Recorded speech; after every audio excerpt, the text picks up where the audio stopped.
ายการฟินปากจะนำคุณกลับไปลิ้มรสของว่างสุดโปรดในวัยเด็กนั่นก็คือโรลสวิสรสวานิลาซึ่งเป็นเค้กฟองน้ำที่ทำจากไข่น้ำตาลกลิ่นวานิลาแป้งและเนยและนำไปผสมช็อกโกแลตนิดหน่อยของว่างรสชาติเข้มข้นจนอดใจไม่ไหวนี้เหมาะสำหรับผู้ที่รักของหวานทุกคนอย่ามัวเสียเวลาอีกเลยมาเริ่มกันเลยดีกว่า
ายการฟินปากจะแสดงการทำช็อกโกแลตชีสเค้ก3ชั้นแบบไม่ต้องอบด้วยส่วนผสมง่ายๆชีสเค้กที่เข้มข้นและหวานมันชิ้นนี้เต็มไปด้วยกันนาชช็อกโกแลตผงโกโก้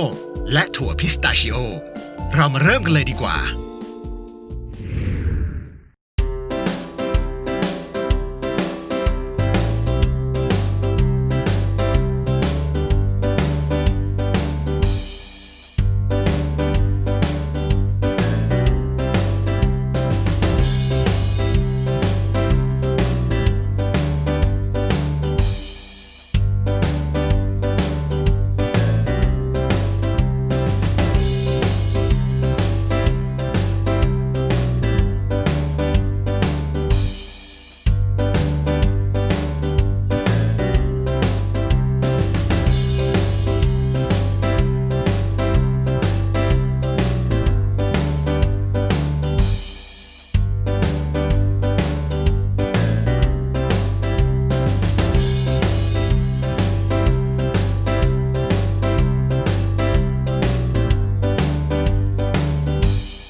บราวนี่ช็อกโกแลตมูสชิ้นนี้เป็นการผสมกันระหว่างบราวนี่ช็อกโกแลตและมูสช็อกโกแลตที่แสนจะสมบูรณ์แบบจนกลายเป็นของว่างที่ยั่วยวนใจเป็นอย่างยิ่งคุณต้องการเพียงแค่ไข่กลิ่นวานิลาเนยช็อกโกแลตชิพวิปปิ้งครีมและน้ำตาลไอซิ่งเท่านั้น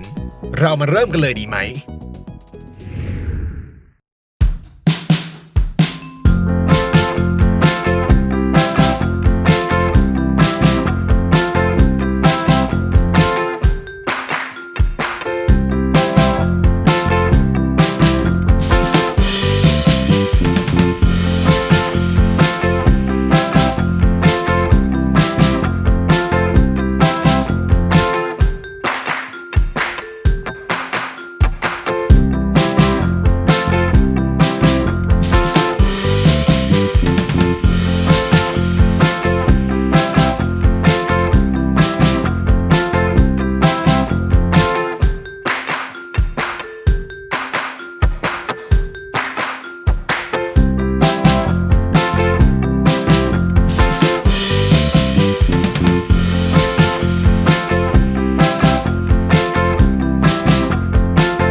เรามาส่งต่อความรักด้วยเค้กกันเถอะ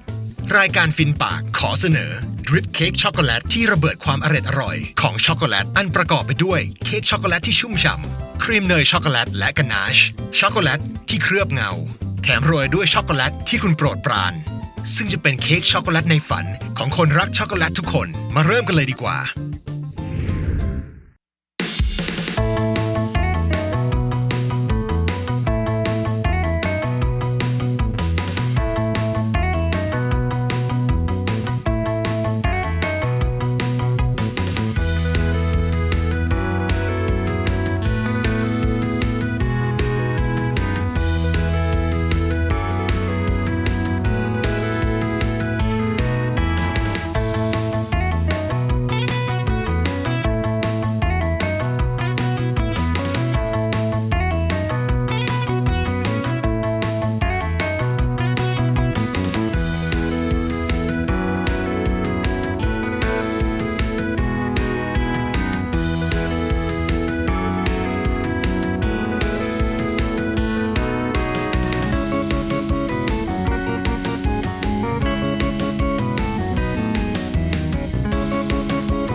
รายการฟินปากขอเสนอชีสเค้กน้ำผึ้งรสเข้มข้นหวานมันไร้เจลาตินโดยไม่ต้องอบเป็นชีสเค้กแบบชั้นๆที่ประดับด้วยรังผึ้งอย่างสวยงามเพียงแค่มีผงวุ้นน้ำผึ้งน้ำตาลครีมชีสและวิปปิ้งครีมมาเริ่มทำกันเลย